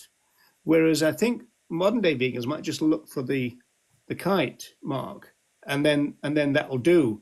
Whereas, you know, we'd maybe be looking for, I mean, you know, I don't tend to want to consume sugar and stuff. So yeah, I mean, we didn't. I mean, one of the reasons for that was back in the day we kind of didn't really have the kite mark. Products tended not to be labelled as suitable for vegans. We had to read all the ingredients to determine whether they were suitable for vegans. I think that's kind of one reason. And having a vegan symbol on there just kind of makes it easier to, you know. What's the score in Britain? It's really interesting because, you know, I'm dead interested in this. You know, there's supposed to be research which say that the shops are thinking that vegan is getting to be a scare word again, but there's no evidence of it as far as I can see. Well, in terms of food products, no, they the ones that are, you know, sometimes the product is labelled as plant based. You know, the you know, the kind of main labelling says, you know, plant-based cheese or plant-based whatever, but it nevertheless still has a symbol on it that says vegan, Yeah. which very often is from the Vegan Society or the Vegetarian Society have got a vegan label, and then sometimes you just get the words, you just get a vegan on there in some other form.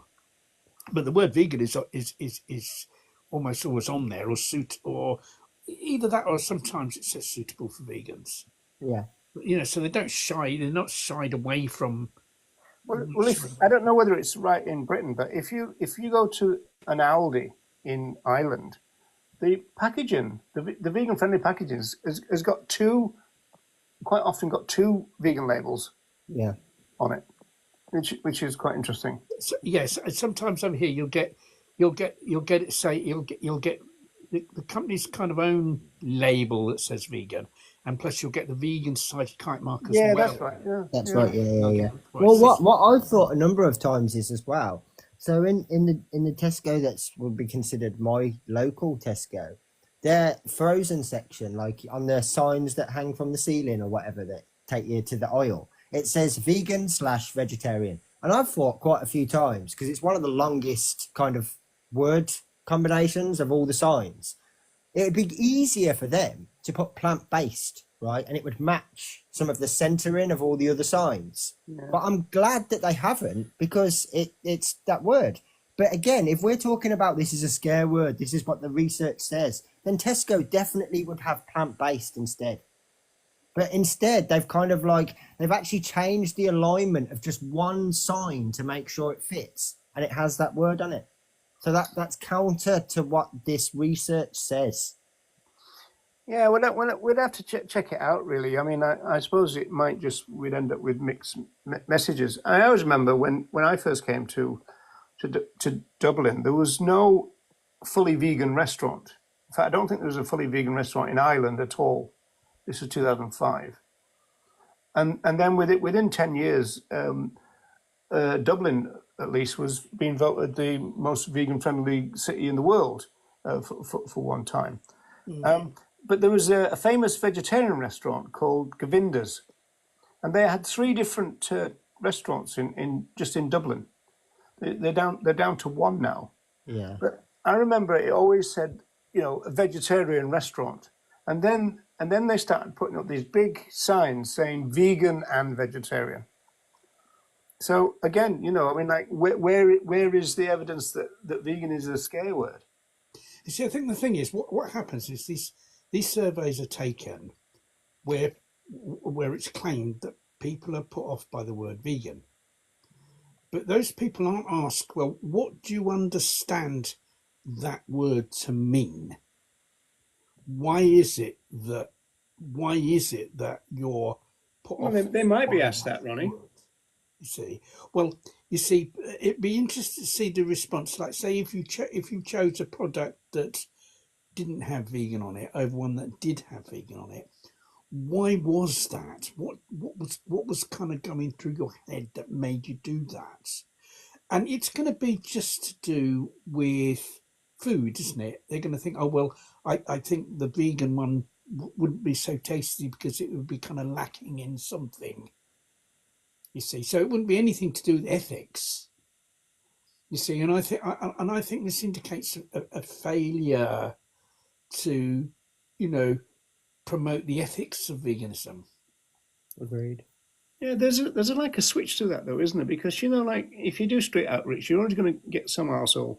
Oh, I'm never vegan and all that kind of stuff, and oh, you vegans are weird and all that kind of stuff. Now, what do they do when they see vegan signs everywhere in the supermarket? I mean, do they kind of avoid those products like a plague, or do they not even notice them, or what? They don't notice them for the most part. You see, the thing is, it's a bit like, say, if people might see a product that was labelled maybe gluten-free, then some people might think, oh, I'm not going to buy that because that's lacking in something. There's these two products, one's gluten-free, one isn't. The gluten-free is going to be lacking in something. So therefore I'm going to buy the one that, and I think that maybe But I don't know. I don't know about that, Ronnie, because in food psychology, to put it that way, when they see something free, I mean, how do you know that that's going to be a kind of like a well, it negative means in people's it mind? means it's without. No, but I it mean, might mean that it's without something bad. yeah, I mean, yes, I mean, if they think of gluten as kind of as being bad, um, yes, that would apply. But I think what happens is they think that, like, you see, when where people think of veganism just as a diet, that I think they very often think of it as something restrictive. You know, it's restrictive. You know, What, there's is stuff it that more you than a don't. diet, Ronnie? Well, someone did say it was, but I'd never heard that before, to be No, honest. they must be But wrong. you I see, reckon that's that's the wrong. problem. And you see, because they're only thinking that there's this fatty diet where these people don't. There's a load of stuff these people don't eat. So this food isn't going to be so tasty because it's going to be lacking a lot of stuff. Yeah, and I mean that does for the odd person that Yeah, does actually yeah, consider outside the realms of food.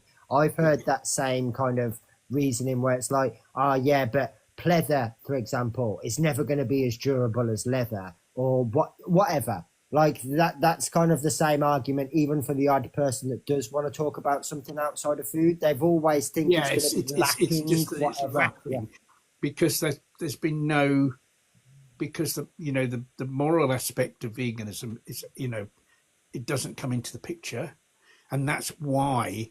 And so that, that in itself is an argument for more outreach, and the proper sort of outreach where you're talking about the philosophy of veganism.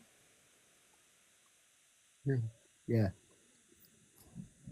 Well, good luck with that, Ronnie.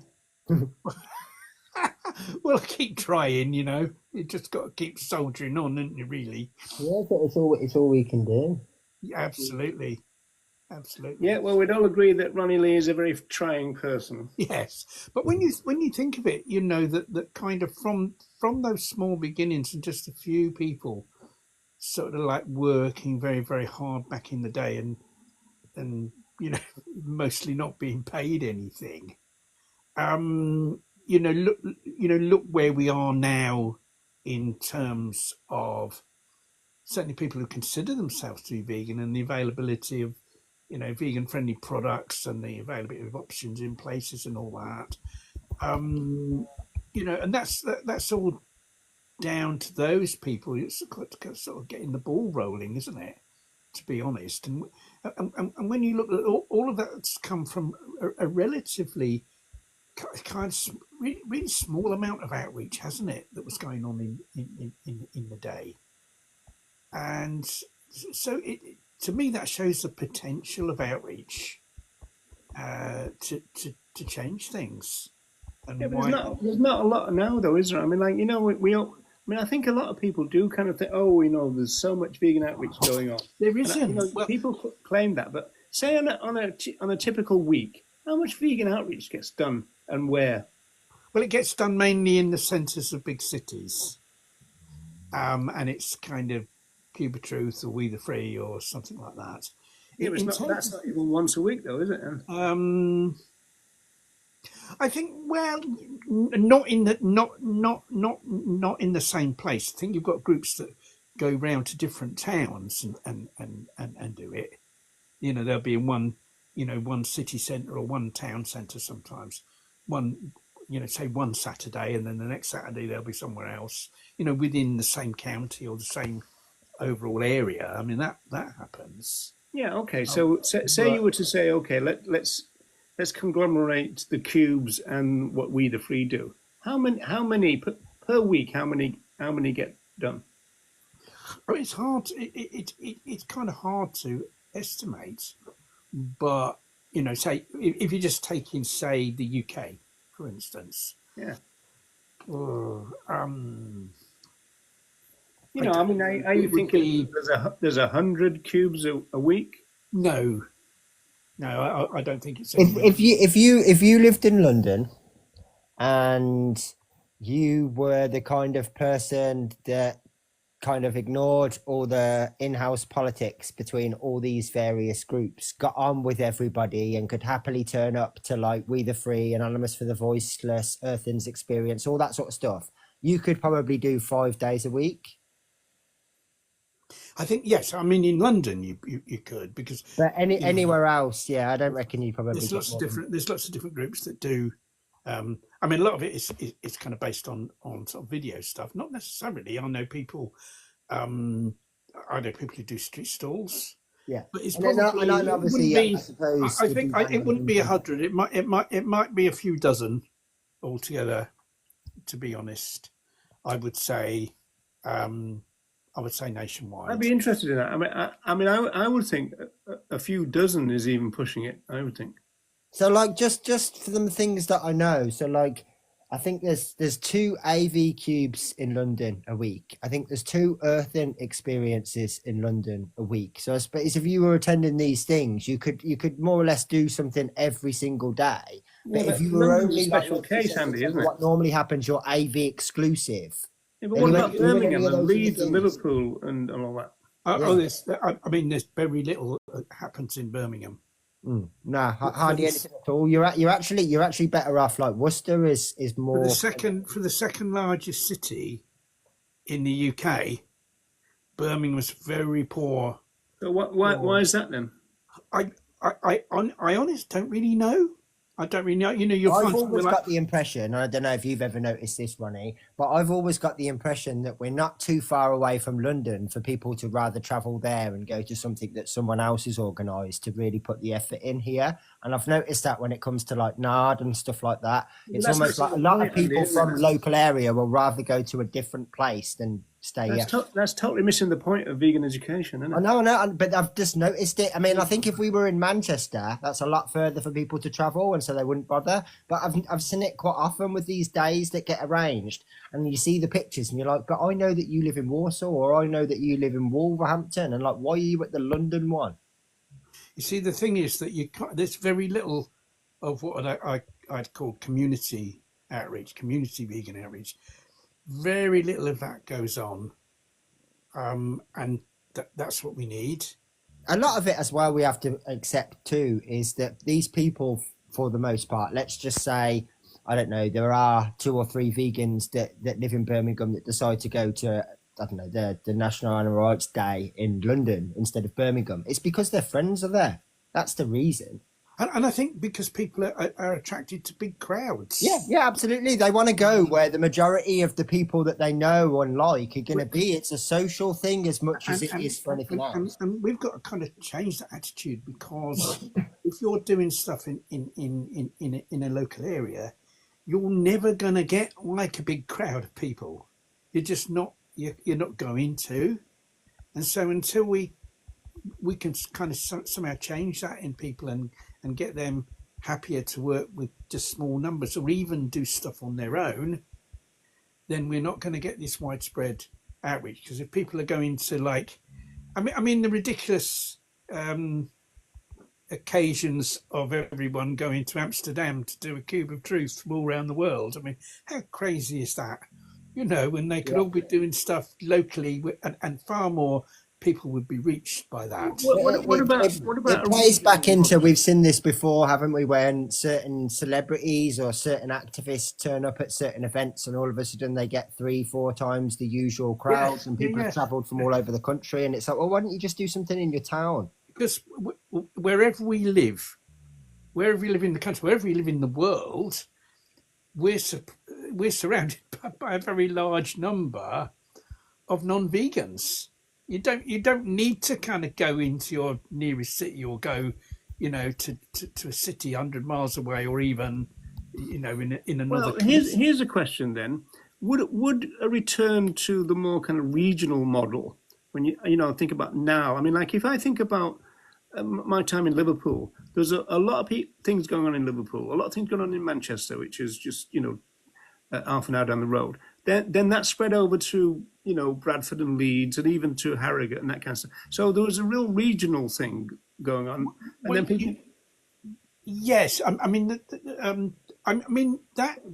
kind of, there is something like that that seems to be happening, kind of sort of London, kind of really, southeast London, going over into Kent, where Yeah, you've but got I would have thought that the Midlands would be perfect for that. Midlands doesn't. Yeah, No, somebody just mentioned Leicester, but Leicester, Coventry, Birmingham. yeah, that it doesn't. I mean, yeah, if you had, what we got to get people thinking is, why am I travelling all these distances when there are non-vegans all around me where I live, and what can I do in my own local area to promote veganism? Why travel all these miles? What can I do locally? And that's how we've got to get people thinking. Okay, so now and again, yeah, maybe do travel into the city and meet up with other people, and and do that. Not opposed to that. But what about That's how it used to work, didn't it? But you see, people used to yeah? In the meantime, because these events in your nearest big city are only every so often, aren't they? What about in the meantime? If you've got an hour to spare to go out and take some leaflets and door drop them, something like that, or find out about a community event where you can do an information stall. Those type of events are everywhere.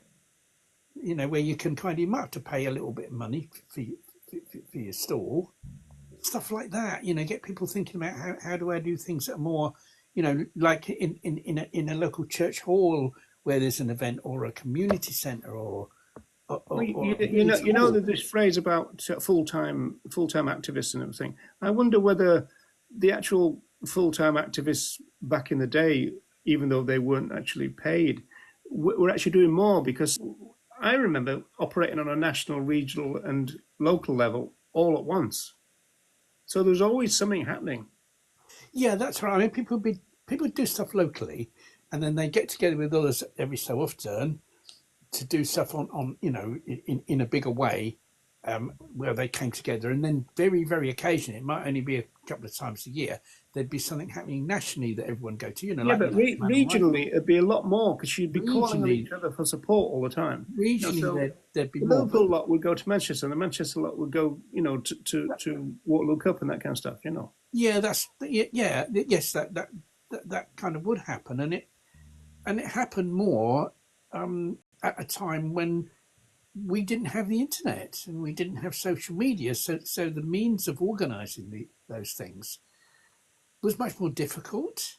Like for instance, the Animal Rights Coalition was a way of coordinating activism, and there would be regional ARC meetings, wouldn't they, of the Animal Rights Coalition? I remember going to. Yeah, the key to that, though, is that just like you've got the social media in order to coordinate, you've now got the social media that counts as activism, and that wasn't there, which brought people together. Social media. You've got the social media that people think they post something on social media and that's activism, but you've also got social media that becomes a distraction, where people just spend loads of time on social media,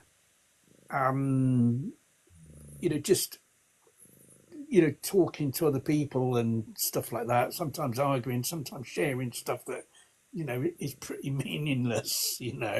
Well, I'm guilty of that, Ronnie. Well, I think I think it depends how you use social media. If you're using it to try and as a tool of education, then that's fine. And Well, what else would you use it for? well, but people don't. People just blab on about some personal thing to do with their personal life, and most of it is kind of soap opera stuff, isn't it, on social media?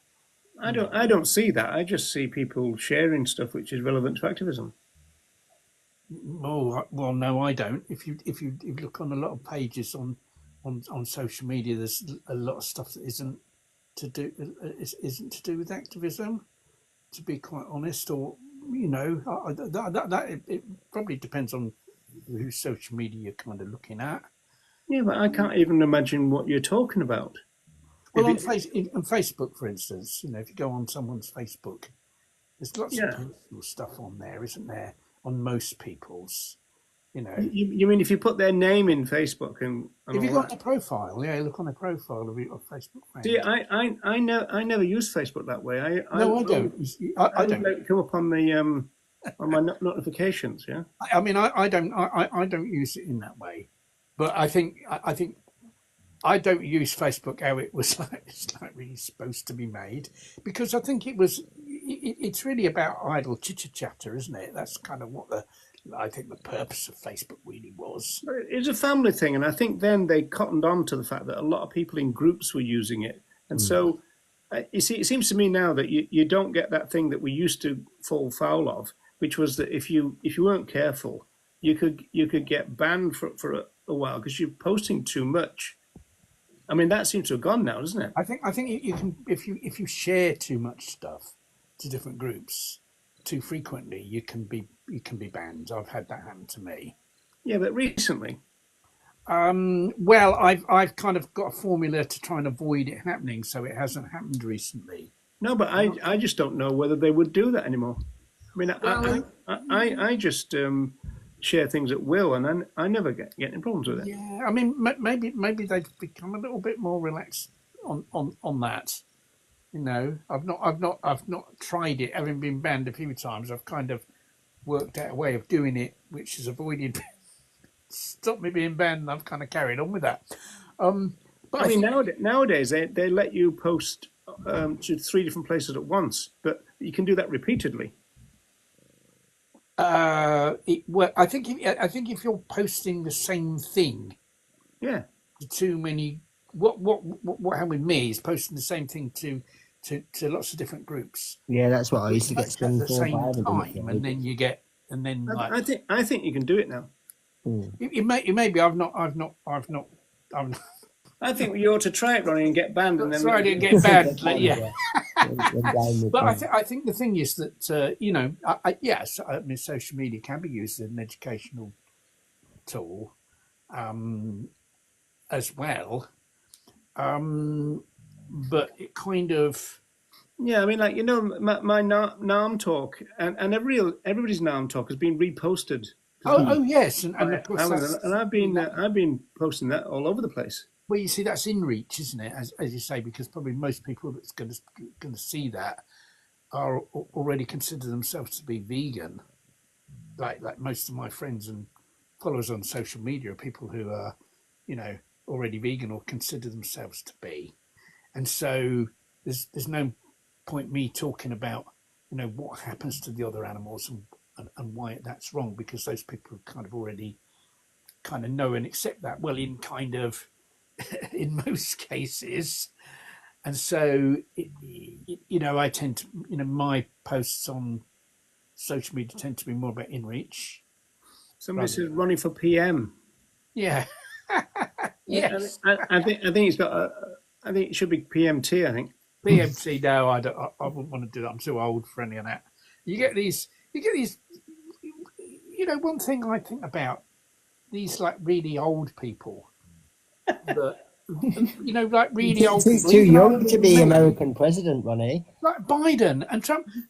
For fuck's sake, don't you want to put your fucking feet up? For fucking hell, what do you want the Yeah, stress? but of that I job? thought that about You know? some of these other people. Like Henry Kissinger was still working until he died, and he was For like fuck's 90. sake. It's like, just fucking retire. You're a multi-millionaire. Yeah, but wait a minute. It's not working. If you're flying around a Learjet, that's not working.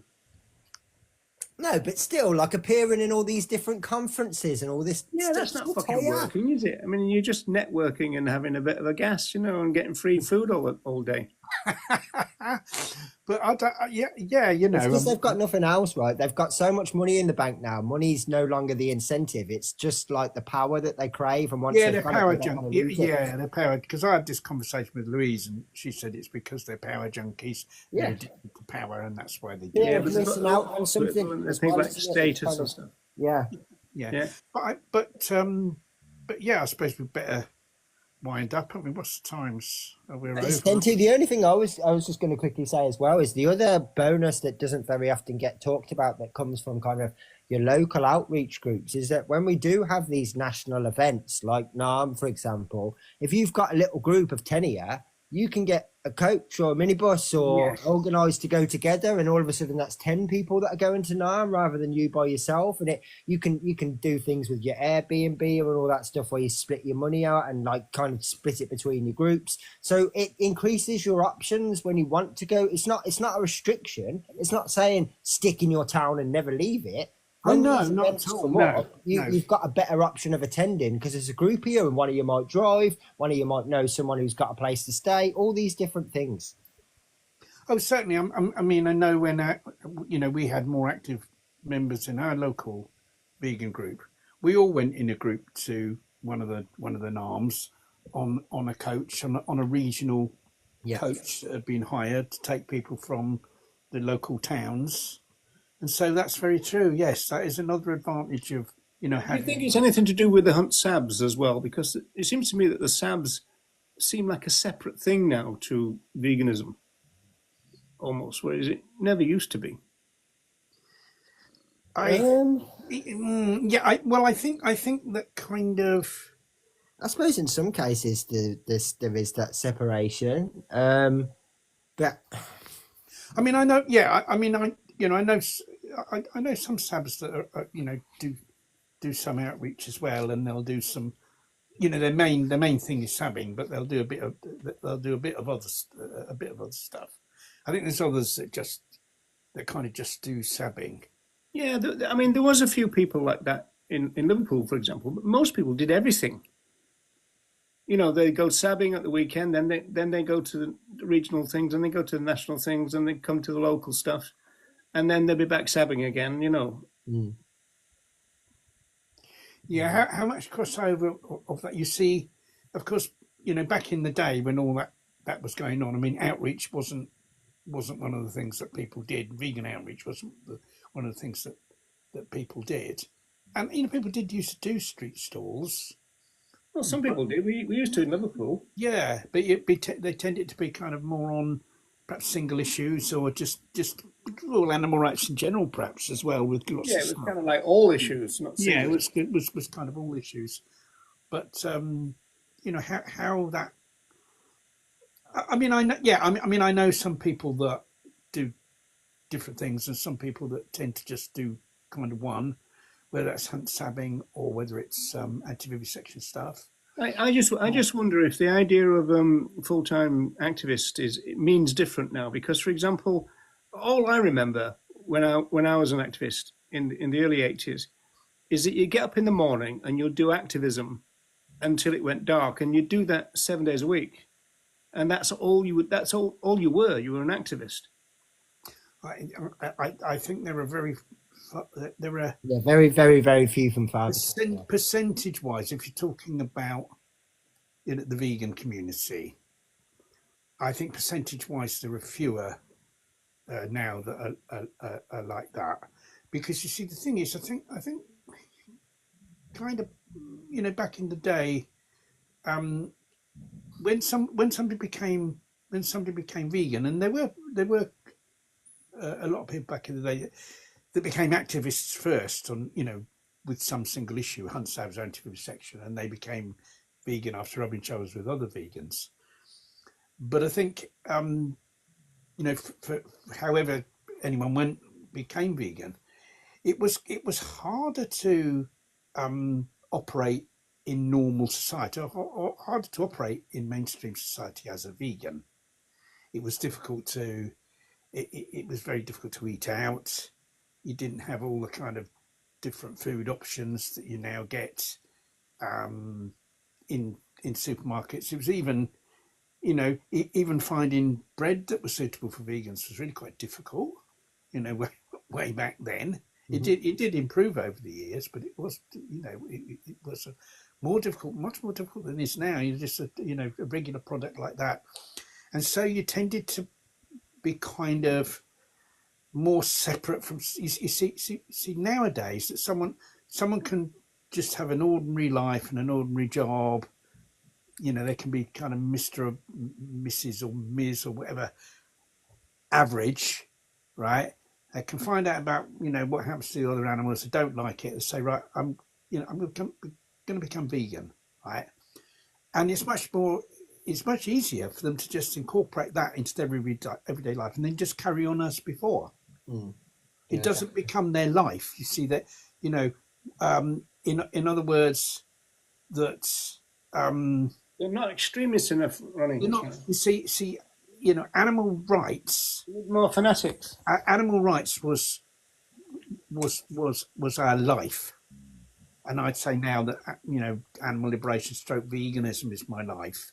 Now it always has been. That's the main thing you do, isn't it? It's the main thing you do. That's my life, and obviously I have to do other things in life. I can't just kind of just campaign. Yeah, but I remember Mel Broughton saying that, because they were saying, well, you didn't have time to be fussing and farting around about the new vegan thing, because if it was a sabbing day, you'd probably just grab some trail mix and that was your food for the day. Yeah, you didn't. All this fuss about food, and there's a billion recipe books of vegan friendly recipes. Why do we need all these recipe books? You know what I mean? Why did you just do a stir fry? What is this obsession? Like, I don't understand it, because that's not my. To me, food is fuel for the struggle. Eva Bat would be turning in her grave, Ronnie. It's fuel for the struggle. Yeah, and it's nice to have nice food. I'm not saying don't have any recipe books, but there's so much focus on the kind of food side of it, rather than like the ethics and the activism. And like Turning in her grave, Andy, it should be going around like that Hadron Collider. She does. you see, the thing is that that we were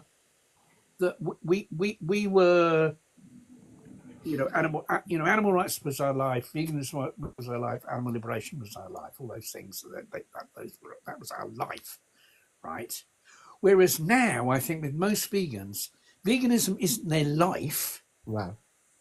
They've got an ordinary life, and part of that life is veganism. And No, you are very right. And I mean, obviously there's lots of different like subtle social nuances and changes and stuff. But I think another key part that makes a big difference as well is going back to kind of the days where that was the case. You might have had the odd person that had a bit more recognition than someone else, but you didn't have people that obviously, like, the internet is great for in sort of, I don't know, increasing our reach and giving us the ability to communicate with people all over the world. But it's also provided this kind of like icon status of people where it's like, well, we don't need to do it because one of them will.